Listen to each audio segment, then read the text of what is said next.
రామాయణంలో జనస్థానం ఒక ఎవరూ గుర్తించని అతి ముఖ్యమైన ప్రాంతం. రామాయణ కథలో అతి పెద్ద మలుపు సీతాపహరణం కాదు, జనస్థానంలో కలిగిన ఒక మార్పు. ఆ ప్రాంతంలో వీచిన ఒక నూతన శీతల పవనం, ఆ చోటులో కలిగిన ఒక స్వేచ్ఛ ప్రకంపనం, మళ్ళీ కొత్తగా పుట్టిన ఒక జీవం, ఒక వసంతం. అది మార్పు రామాయణ కావ్యానికి ప్రాణప్రదమైంది. ఎవరూ గుర్తించనిది.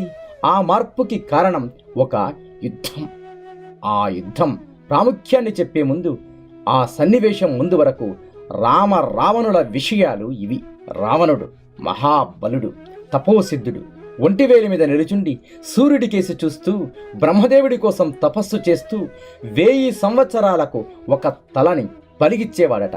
9 తలలు బలి ఇవ్వడం పూర్తయ్యాయి. 10వ తలని కూడా హోమంలో వ్రేల్చడానికి సిద్ధపడుతూ ఉన్నాడు. రావణుడి తపస్సులోని వేడికి 3 లోకాలు బెంబేలెత్తాయి. బ్రహ్మదేవుడు ప్రత్యక్షమయ్యాడు. వరం కోరుకోమన్నాడు. రావణుడికి మనుషులంటే లెక్కలేదు కనుక వాళ్ళని వదిలివేసి ఇంకెవరి వల్ల మరణభయం లేకుండా వరము పొందాడు.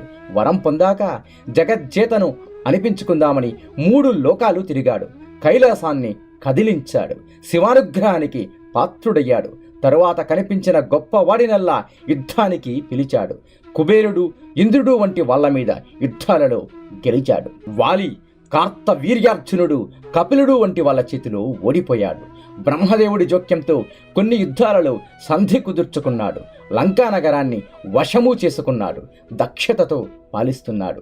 మండోదరిని పెళ్లి చేసుకున్నాడు. స్త్రీలను బలాత్కరించాడు.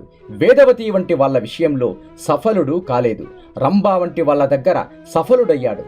కొందరు దేవతా స్త్రీలను లంకకు అపహరించుకొని తీసుకుని వెళ్ళాడు.